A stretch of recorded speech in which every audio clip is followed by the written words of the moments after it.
दोस्तों यूनिट 10 और 11 एक साथ में पढ़ने वाला है क्योंकि दोनों साथ में सेम टू सेम मिलते जुलते हैं। नेट प्रॉफिट एज पर अकाउंटिंग बनाना है तो आपको डिसअलाउड एक्सपेंड करने होंगे debit profit and loss account से, ठीक है। अलाउड एक्सपेंसेस करने होंगे आपको not debit in P and L law में जो नहीं हुए हैं।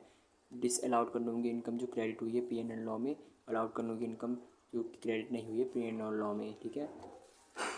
ओके, डेप्रिसिएशन क्या होता है सेक्शन 32 के हिसाब से।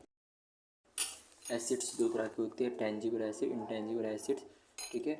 इसमें एंड टेंजिबल एसिड में प्लांट मशीनरी बिल्डिंग आ जाती है, इंटेंजिबल एसिड में पेटेंट ट्रेडमार्क आ जाता है, ठीक है। इसमें गुडविल आपकी नहीं होती, आईटी में ही नहीं आता, अकाउंटिंग में आपको गुडविल देखने को मिलती है, ठीक है। सो टेंजिबल एसिड मान लो जो कोई प्लांट मशीनरी जो आपकी होती है जो आप छू पाते हैं वो होती है, इंटेंजिबल होती है जो आपकी रेपुटेशन कहलाती है, जैसे जोमेटो की कुछ है, आप KFC हो गया उसकी कुछ बड़ी गुडविल है, ठीक है।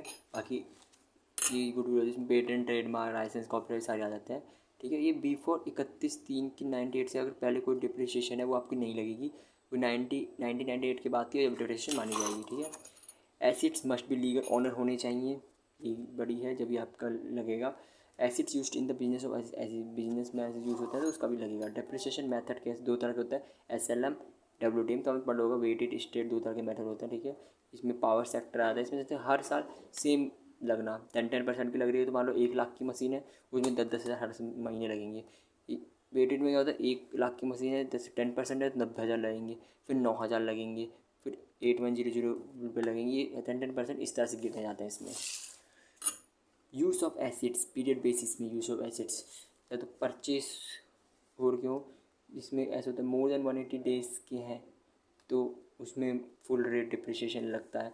मान लो कोई लेस देन 180 डेज़ में है तो उसको 50% का डिप्रिसिएशन लगेगा। मान लो 9,000 की है तो उसमें 4500 की उसमें डिप्रिसिएशन लगेगा सिर्फ 180 डेज़ से कम यूज़ हुआ है तो वो कोई सेल हो गया है, डिस्ट्रॉय हो गया, डिमोलाइज हो गया है, टूट गया है पूरी तरह से तो उसकी कोई डिप्रिसिएशन नहीं लगेगा।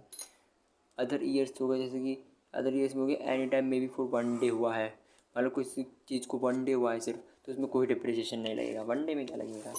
ब्लॉक ऑफ एसेट्स क्या होते हैं, ये है कि क्वेश्चन से रिलेटेड है। मान लो तुम्हारा क्वेश्चन आया है 2 मशीन का तो अब 2 मशीन को साथ में गिन के उसका डिप्रिसिएशन निकाल सकते हैं। एडिशनल डिप्रिसिएशन भी लगता है किसी किसी चीज़ों में, फॉर ऑल एडिशनल 20% किसमें डिप्रिसिएशन लग रहा है तो मान लो 15% तो उसमें लग ही रहा था तो अब उसमें 20% जोड़ के 35% का लगेगा। ये new P and law method है, ठीक है। सेट स्पेशल स्टेट, कुछ स्पेशल स्टेट जैसे अरुणाचल प्रदेश, BRT, तमिलनाडु, ये सब में पंजाब हो गए, इसमें जो है जैसे मान लो 2015 से 2020 तक के बीच में एडिशनल डिप्रिसिएशन लगता है 35% का, ठीक है। तो ये था चैप्टर, इसके नोट्स बना लेना।